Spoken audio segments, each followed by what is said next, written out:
Paper was like gold in medieval times.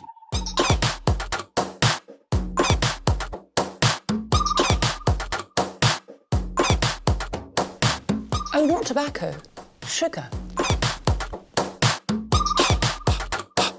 That everything we thought we knew about the world might turn out to be completely wrong.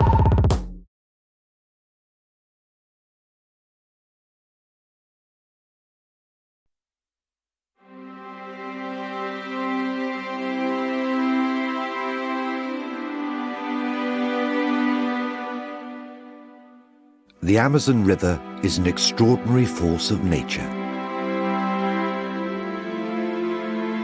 Stretching over 6,500 kilometers across the South American continent, it feeds the largest tropical rainforest on Earth.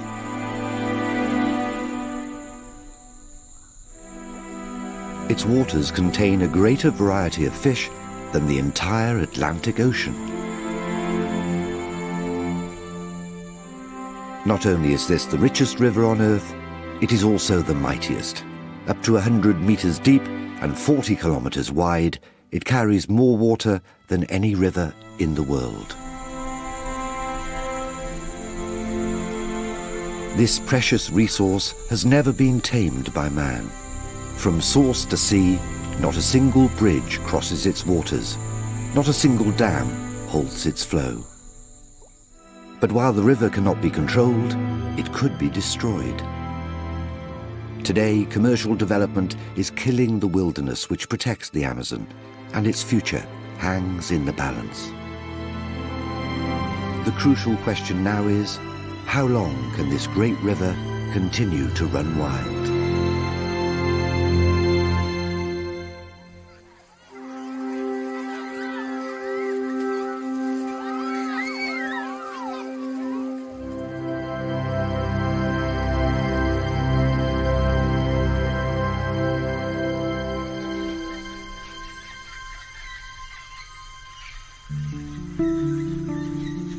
The Amazon River has immense power over everything that lives near its waters.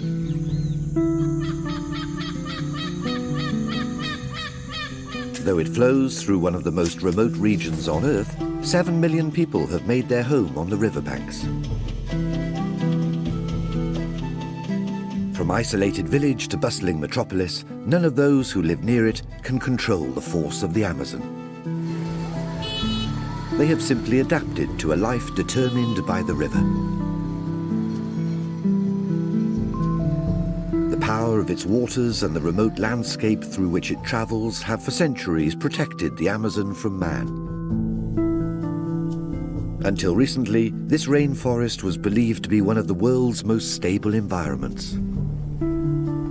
But aggressive commercial development is destroying the jungle, and the protection it offers is being stripped away.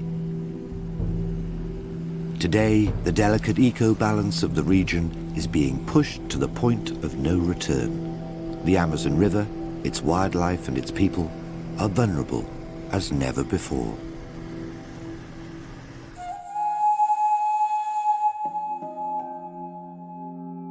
From its Peruvian headwaters to its Brazilian delta, the Amazon River cuts across South America. Its river basin, the largest in the world, is riddled with 1,000 tributaries, all flowing towards the main artery of the Amazon itself.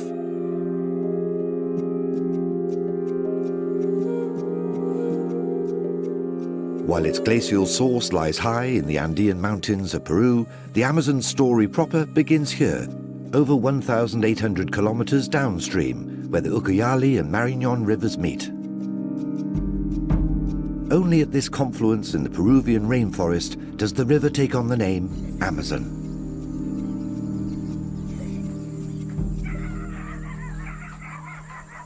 A few kilometers downstream, Mariscal Castilla is one of the first villages on the Amazon.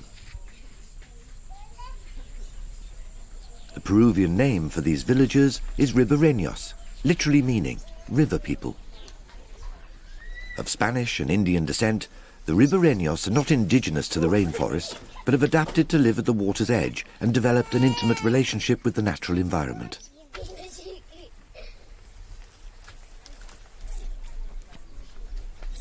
Coping with the shifting waters is part and parcel of life here, particularly during the river's seasonal floods.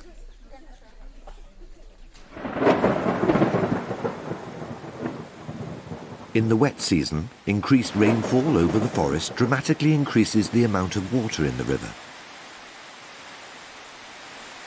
In a typical flood, levels rise by up to 20 meters, and the area covered by the river triples. At this time, the Amazon carries so much extra water that the South American continent sinks several centimeters under the weight and rises again as the waters recede.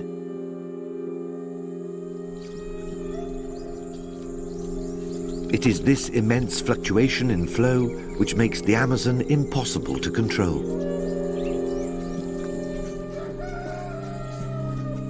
And so the Ribereños have no choice but to adopt a lifestyle which accommodates the river's extreme floods. Their houses are designed for this purpose, built on stilts to allow flood water to flow beneath.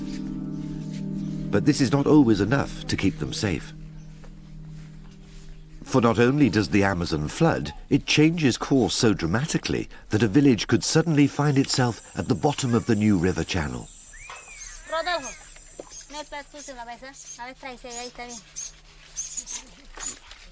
Maria Pizango has lived in Mariscal Castilla all her life. In the last 10 years, she has had to rebuild her home several times to avoid the roaming waters. The river started to erode and erode the riverbank. Before this platform was washed away, I ordered a new house to be built over there. So I had to move there before my house disappeared with the riverbank. The huge volume of water in the Amazon means it can easily change its course through the flat terrain and soft soils. When the river moves, the people have no choice but to move with it. Yet the Ribereños live here not despite, but because of the river's ever-shifting flood patterns. For it is this which makes the riverbanks, or varzea as they are known, the richest tracts of land in the whole rainforest. Here I've got the tomatoes, the chiclayo and the potatoes which we eat. And here are the cucumbers. We also grow yucca for food. The magic ingredient which makes this land so fertile is silt. Washed down from the Andes Mountains, suspended in the murky brown waters of the river. When the Amazon floods, this mineral-rich silt is distributed over the earth, rendering the ground remarkably productive.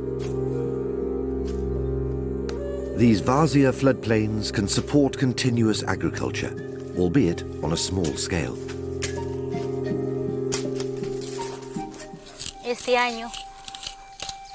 This year the river has replenished the mud, and that's why my rice is over there. Last year that didn't happen, and my rice failed to grow. This time there was more mud. It came up to here to irrigate the rice. To maintain the fertility of the soil, the Ribereños only clear small patches of land at a time and grow many different varieties of crops in the same area.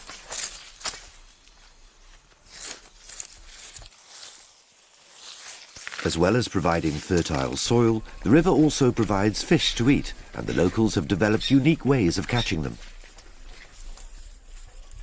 These men are collecting leaves from the huaca plant for fishing.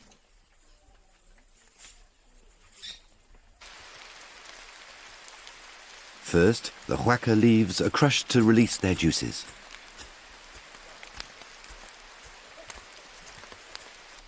Next, the crushed leaves are transferred to a basket and dipped several times in one of the many river pools near Mariscal Castilla village. As the huaca poison is released, it depletes the oxygen in the water, making the fish drowsy and forcing them to the surface for air. Once they are within reach of the Ribereños' spears, they are easy prey.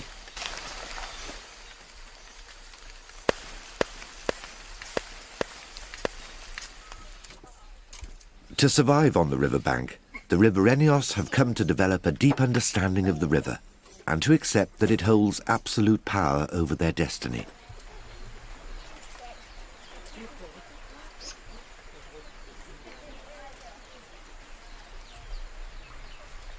But subsistence farming is a precarious existence, and an increasing number of Ribereños are leaving the seclusion of their Várzea villages in search of a better life. Many end up here, 125 kilometers downstream, in the city of Iquitos, the jungle metropolis.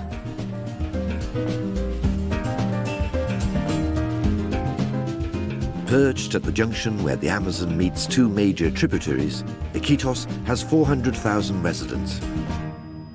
Today, some 70% of the population of the Amazon basin lives in cities like these. Even in the jungle, urbanization is a growing trend. Surrounded by water and rainforest, Iquitos is the largest city in the world that can't be reached by road. Travel within the city is mostly by rickshaw. Travel to and from the city is by plane and boat.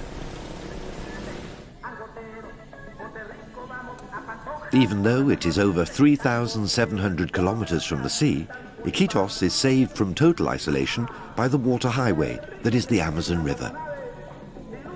This waterway provides the city with a precious commercial link to the outside world. But this link comes at a price. At just 106 meters above sea level, the residents of Iquitos have no means of controlling the waters which surround them. Life here is lived at the mercy of the river. The suburb of Belén is a perfect example.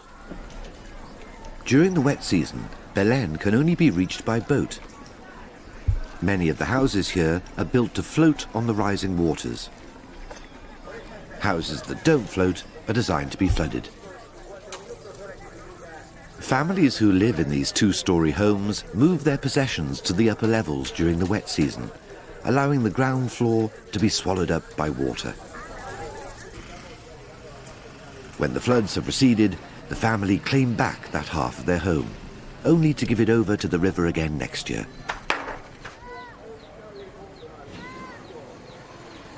Most of the 40,000 people in Belén live in poverty. Many are migrants who have left remote river settlements in search of a better life in the city. But with high unemployment and without land to grow their own food, they struggle to feed their families, living in cramped housing with no electricity and no running water. Under these conditions, the damp and humid atmosphere of the Amazon takes its toll. Malaria and respiratory diseases are commonplace. When people become ill, their first port of call is Pasaje Paquito, or Medicine Lane. Located in a part of Belén which doesn't flood, this market street sells nothing but local plant and animal remedies. Blanca Saldania owns her own stall on Medicine Lane, selling homemade potions. Here I've got ipuru. It's common in this area of the Amazon. This grows near the river and the surrounding area. It's good for colds and impotence, for men especially. The achote also grows by the river. You take it in tea for prostate problems and to reduce inflammation. It's not just the locals who recognize the health benefits of the local produce. A quarter of all pharmaceutical drugs are derived from plants which only grow in the delicate ecosystem supported by the Amazon River. But unrefined remedies are no match for the killer diseases which blight the residents of Belén. When local medicines have failed, their only hope is a charity-run medical centre. Laszlo Terán. Pase, por favor. Ronald Gonzalez is a doctor who works at this drop-in clinic for the poorest residents of Belém. There are always more patients than he has time to see. Pasado, su niño. Es que él siempre sufre de bronquios, doctor. Sufre de bronquios. Le está atacando fríamente los bronquios. Abre la boca bien grande. Bien grande. This child is 5 years old. He has been brought to the clinic by his mother, who's worried about his persistent cough. Dr. Gonzalez believes that the child's condition is directly caused by living near the river. Este niño tiene un problema. The child has a chest complaint. He's got acute bronchial obstruction syndrome, asthma in short, and so he will be given treatment. This acute bronchial obstruction syndrome is more virulent when children live in very humid areas, such as here, close to the river. Excessive humidity in the morning and at night closes the bronchi, so that he can't breathe easily. He coughs a lot and can't sleep.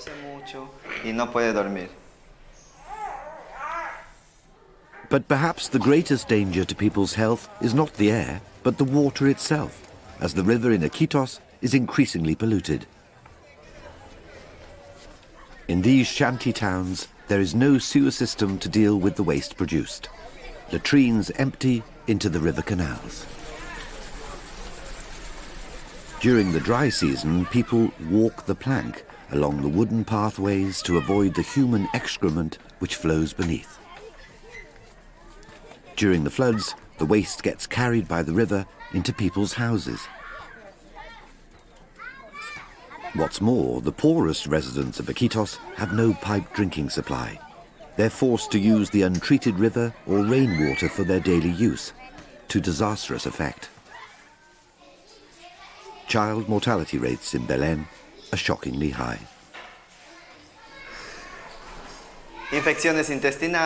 Intestinal infections like dysentery and non-dysentery diarrhea are caused mainly because people have no access to clean water to drink. Bacterial, viral and gastrointestinal infections are very common here.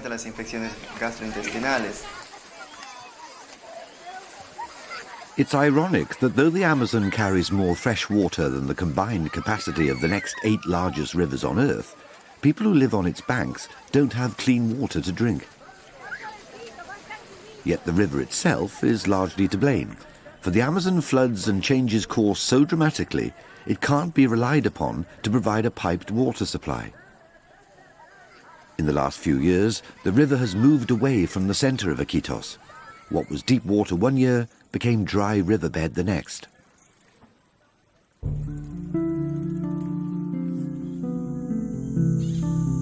But where humans struggle to cope, nature has no problem. As it leaves Iquitos, flowing from Peru into Brazil, the Amazon runs more or less parallel with the equator, where the Earth receives maximum energy from the sun. Under these conditions, wildlife thrives in many specialized forms.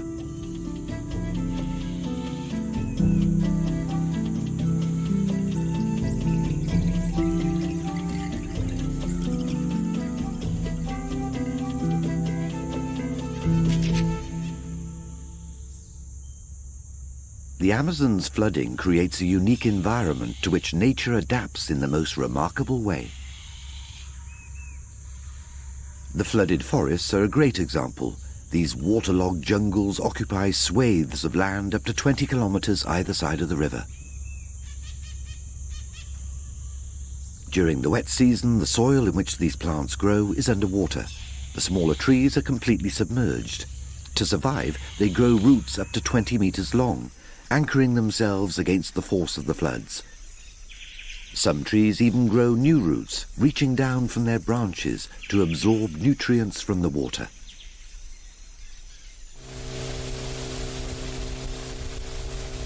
What we know about the wildlife of the Amazon just scratches the surface. The area covered by the river basin is so vast that there are still tributaries which have yet to be explored and thousands of plants and animals which are uncatalogued. Scientists are continually working to understand the extremely complex ecosystem of this region.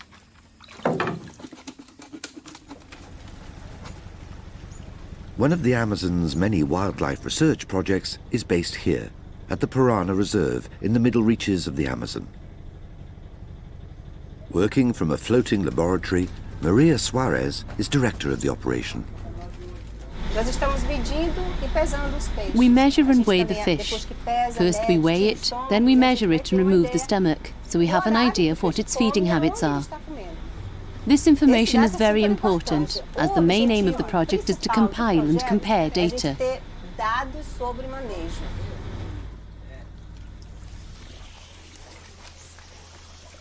The Parana Reserve is home to a huge variety of fish, perfectly adapted to living in this underwater jungle. During the flood season, lots of trees produce various types of fruit, which provide an excellent source of nourishment for the many species of fish.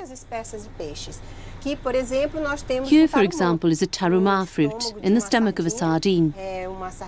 It's a long sardine, a species of the triporteus, and it's a smart fish for eating tarumá. Tarumá is a very tasty fruit. Even people can eat it.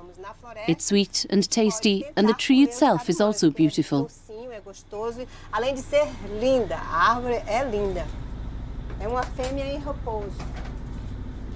In this symbiotic relationship, the trees also benefit as the fish distribute their fruit seeds in their droppings. The fish supported by the river are a crucial food source for the ribeirinhos who live on Parana Reserve. In return for protected fishing rights, they share their local knowledge with the researchers, helping them track the migratory paths of fish and identifying new species. Como é que é a rota dos peixes? Eles vêm de onde? Manacapuru está aqui, por exemplo. Isso a gente conhece como Paraná, daí do retor de baixo mesmo, né? It's priceless information in a place where only a fraction of the wildlife has been scientifically documented.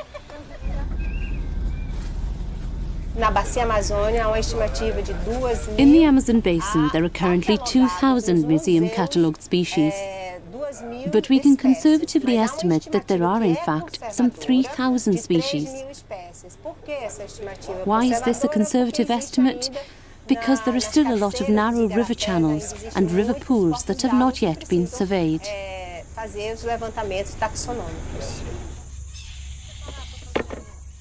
Working in collaboration with local people, research projects like this one discover some 50 new species of fish every year. The knowledge gained helps the ribeirinhos both exploit and protect the ecosystem upon which their livelihood depends. There is one animal, however, that the ribeirinhos dare not hunt, the legendary Boto dolphin.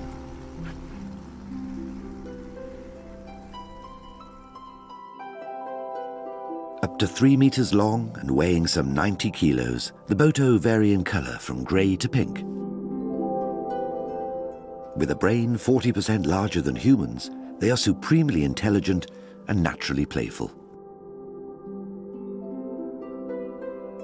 João de Lima is a fisherman who's had many a close encounter with the Boto. If the dolphin thinks you're afraid of it, lots more dolphins will turn up, and they will try and tease you. If you're in a small canoe, smaller than this one, they'll try and drown you.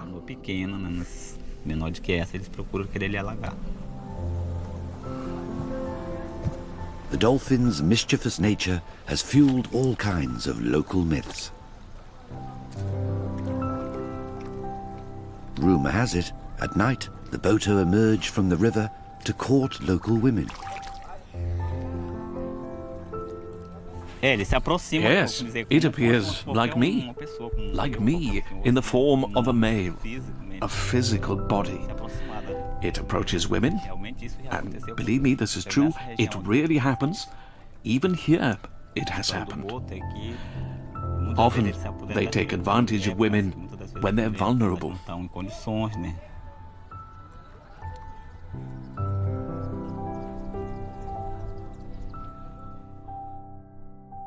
Though they're not really able to walk on land, these dolphins have evolved perfectly to suit their environment.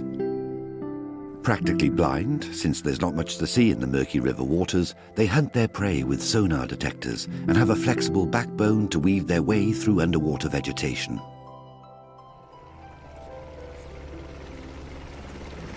The Amazon dolphins are not the only river dolphins in the world, but they are one of the few types that are thriving, protected by the untamed river.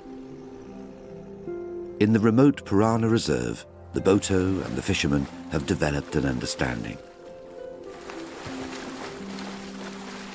But elsewhere on the Amazon, commercial development is placing animals and humans in direct conflict.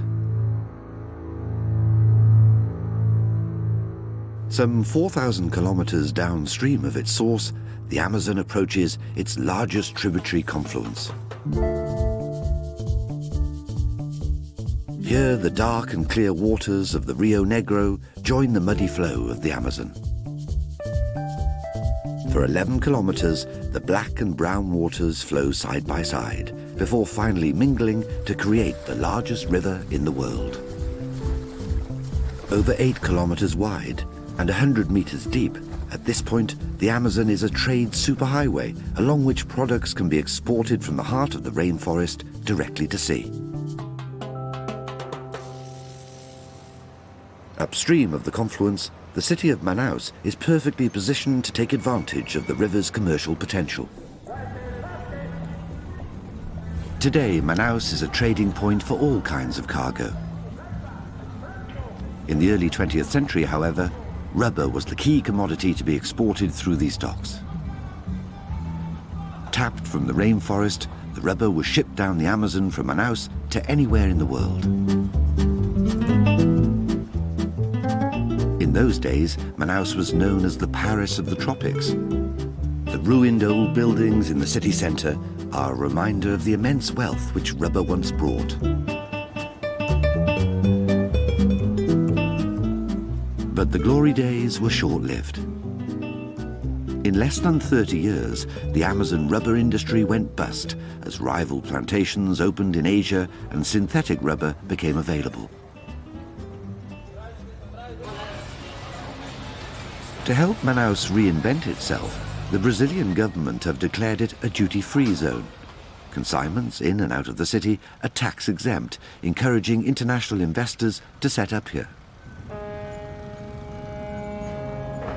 Today, billions of dollars worth of goods enter and leave Manaus every year.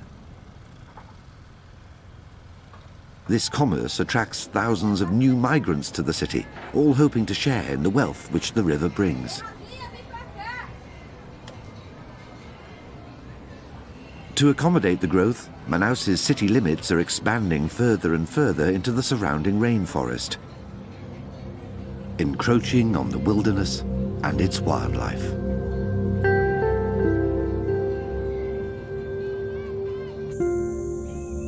One of the most common animals here are caimans, crocodilian reptiles unique to the Amazon. In the 1980s, caimans were an endangered species, but a project to save them has led to an explosion in their numbers. Some believe several million caimans now live along the Amazon, outnumbering and posing a real danger to the human population. For those who make a living on the water, the risks are deadly. Aldelsimir Cardoso is a fisherman who was attacked by a caiman a few years ago. As I was removing the fish and sorting them out, I didn't pay attention to this side, and the caiman jumped about a meter high straight at me. He was aiming for my head, and so I saw that it was an animal. I was able to move my head this way and threw out my arm, It grabbed my arm and flooded the boat. It was heavy and 5 meters long, and it started to drag me away. In the 20-minute struggle that followed, the caiman tried to drag Al-Samir underwater by his arm. It broke in 4 parts. This joint was severed here. This finger was severed. It was only attached here. Only by playing dead did Al-Samir get away with his life.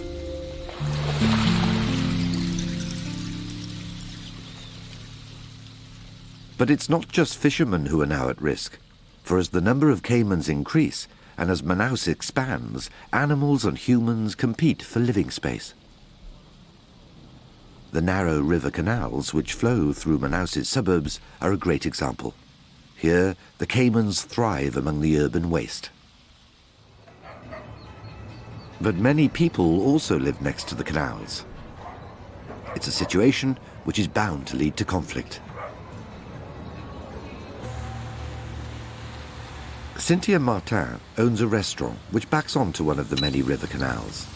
She arrived at work one morning to find a surprise visitor waiting for her. When I arrived at the gate, there was a caiman, 2.5 to 3 meters long. I was very frightened because, imagine, a caiman. I was very scared. So I called the people that work and live here too, and we went over there to the gate with a rope and put it around its mouth. Cynthia had to try and drag the caiman back to the canal from which it had emerged. It had rained a lot that night. I think the river canal filled up and it climbed out, and we had to build a wall so that we could feel safer. But dealing with the local wildlife is just one of the challenges of urban development.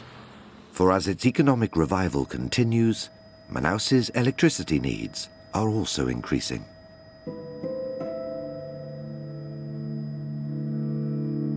One of the greatest potential power sources in the entire Amazon region is the river itself. It's a force that developers would love to harness, particularly in Brazil, where 80% of all the country's electricity is created by hydropower. So far, the Amazon has not been dammed. It's too big to control, and with a gradient of less than 100 meters over most of its course, it's just too slow to produce electricity. But many of the hundreds of tributaries which join the Amazon have much faster currents. And it's these arteries which are being clamped in the race to produce hydropower.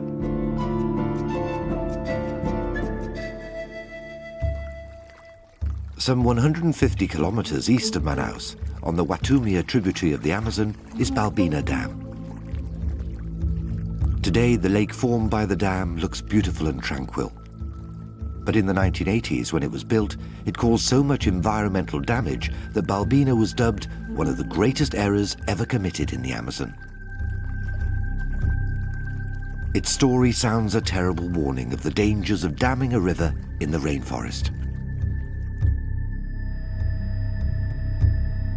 Before it was built, the developers claimed that Balbina would flood some 2,360 square kilometers of rainforest to produce 250 megawatts of electricity, most of which would be fed to Manaus. From the outset, environmentalists were critical of how much jungle would be lost to produce such modest amounts of power. What's more, many indigenous communities lived in the area which was to be flooded. Their homes and livelihoods would be destroyed when the waters rose. As opposition reached fever pitch, the authorities decided to end the debate without warning, closing the floodgates 30 days early. The effects were catastrophic.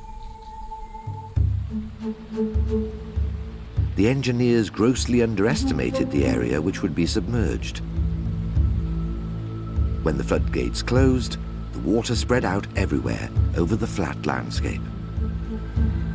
animals and humans fled for their lives.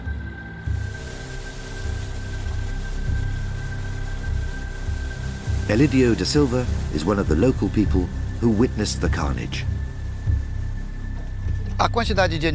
Most of the animals that were killed at that time were monkeys. The monkeys died because in this large area, as you can see, there weren't many islands left. As he watched tens of thousands of animals drown, Elidio joined a desperate mission to rescue as many as possible. We went out to collect the animals, to move them to the higher land, to save them. We could only save a few. Many more died, mainly because we didn't have enough boats to collect all the animals.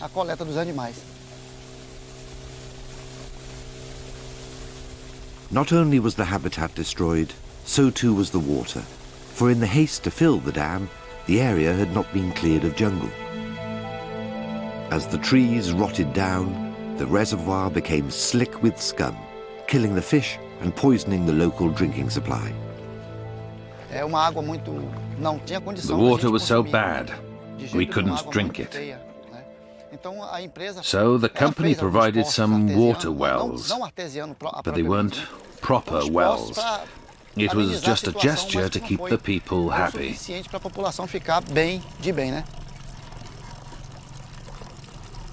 As the water pumps also began to draw toxic water, the residents of Old Balbina were relocated to a purpose-built village on higher land.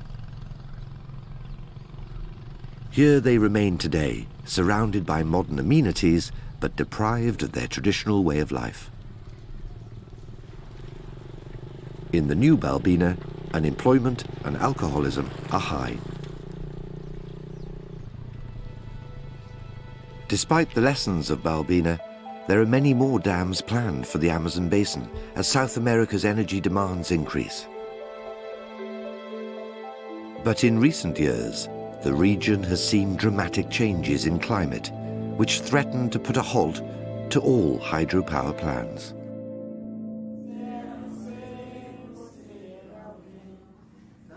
Downstream of Manaus, where the Rio Negro and Amazon meet, Catalão is one of the many lakes formed by the roaming waters.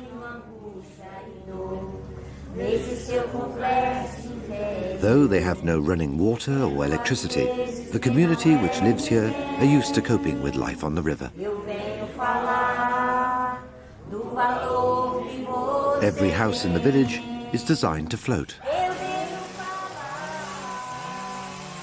Even the builders here work on water.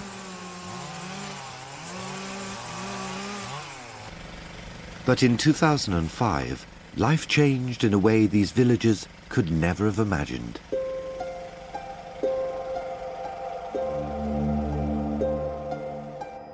In the summer of that year, the Amazon suffered the worst drought on record, wreaking havoc in the region.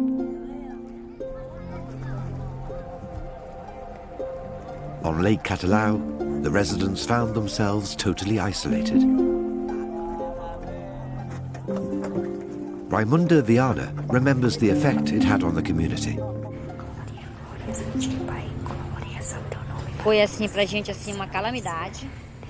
For us, the situation was a disaster. There was a lot of hunger because the fish died.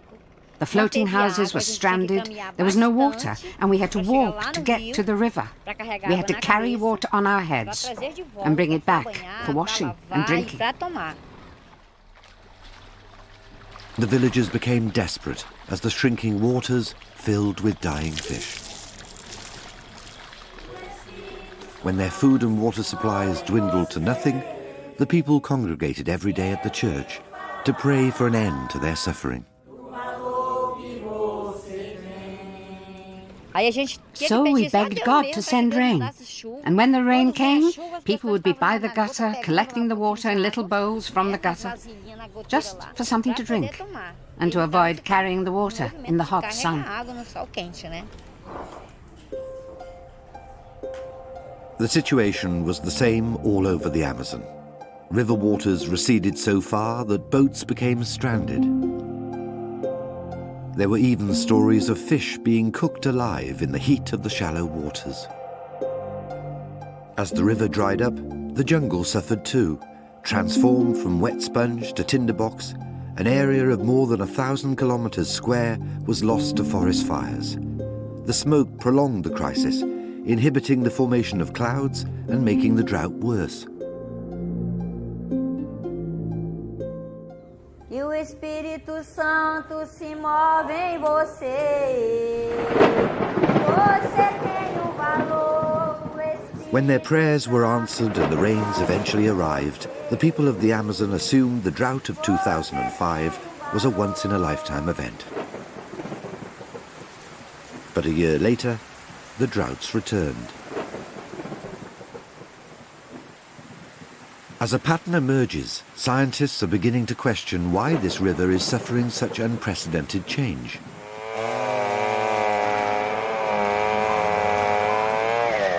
Many blame deforestation for the increase in droughts. Trees are the water towers of the Amazon, drawing moisture from the ground and releasing it into the atmosphere until it eventually falls again as rain. But an area of jungle the size of 6 football pitches is cut down every minute, destroying the water cycle which is the lifeline of this region. What's more, the burning of forests is increasing global warming and the likelihood of further droughts. For though the trees of the Amazon produce more than 20% of the oxygen on Earth, deforestation fires are now responsible for 1/4 of all greenhouse gas emissions.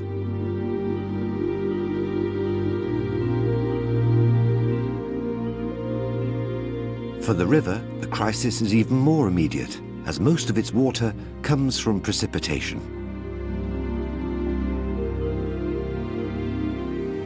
Without rain from the rainforest, the Amazon as we know it would cease to exist. And the further the river continues on its eastward course, the greater the threat becomes.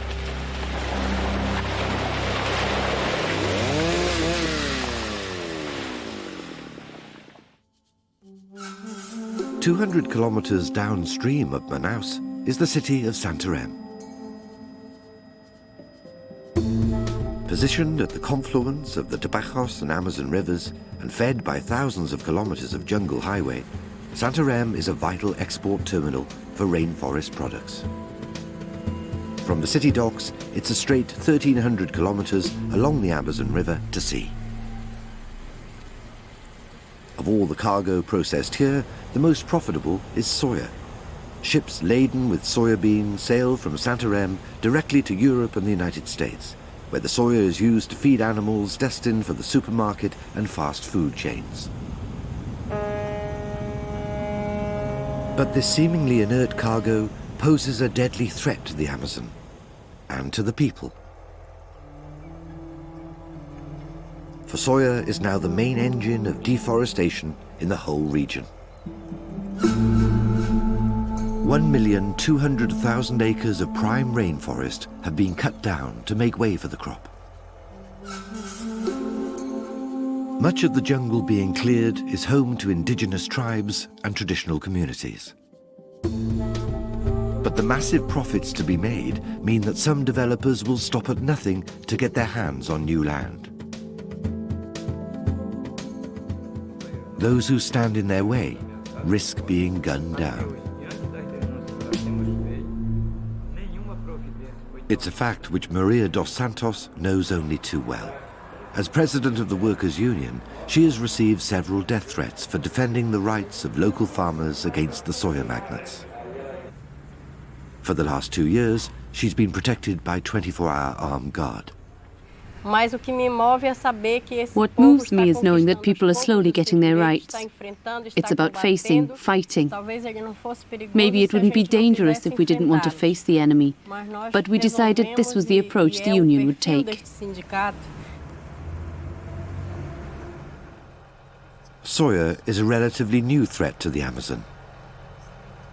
The biggest cause of deforestation used to be logging and cattle ranching.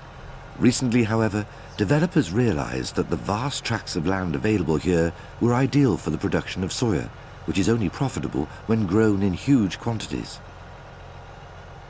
The first region to be exploited was Mato Grosso in the far south.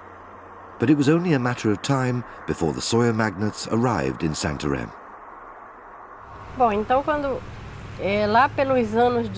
1999 or 2000, we'd already heard that they were on their way, that the soya farmers would arrive in our region. Some people tried to explain it to us, but we never really knew what it meant. We didn't prepare ourselves for this.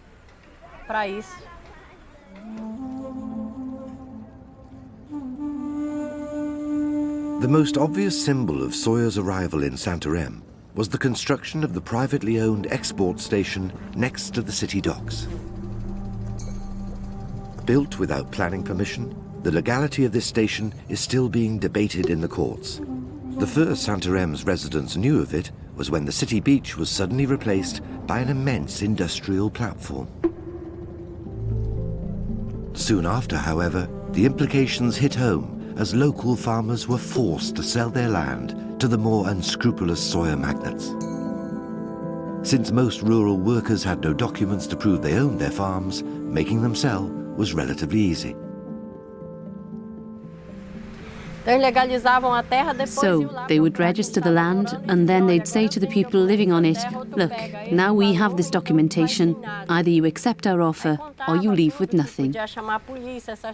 They threatened to call the police, so the farmers would accept, some 5,000, 10,000 in ignorance.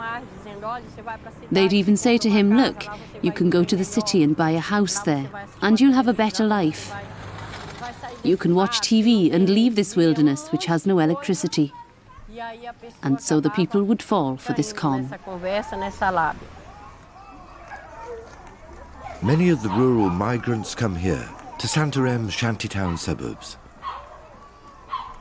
But they soon realize that $10,000 does not go very far in the city.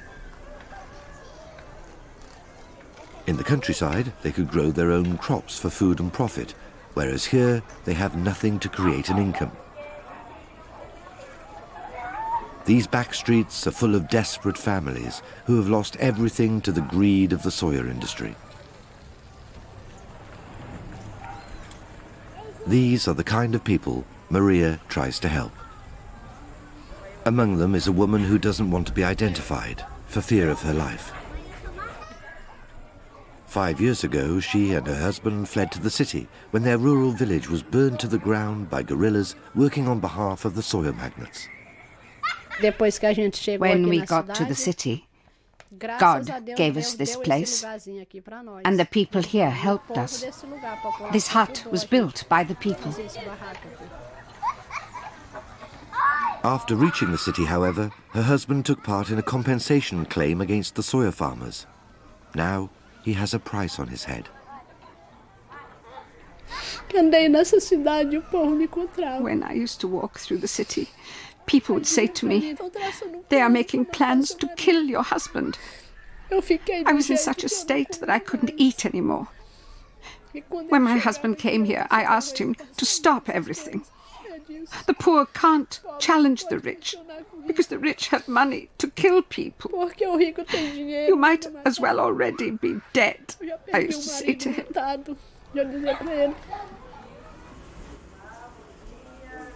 For Maria and for the people of Santarém, the fight for justice continues. Meanwhile, the threat from soya is increasing. Several new roads are planned in the Amazon, which will cut through the rainforest, establishing new trade routes and opening new areas to development. In all this, the river continues to be the most vital link of the export corridor. From Santarém, the heavily laden ships continue eastwards for another 1,300 kilometers before the Amazon finally meets the ocean. More than 240 kilometers wide, The river enters the sea with such power that it pushes the salt water back hundreds of kilometers from land. In the incredible force of this flow, the soya and other products of the rainforest are carried away to market. But in forming a part of the commercial chain, the river is a tool of its own destruction. For the rainforest and the river are interdependent. What destroys one will undoubtedly destroy the other.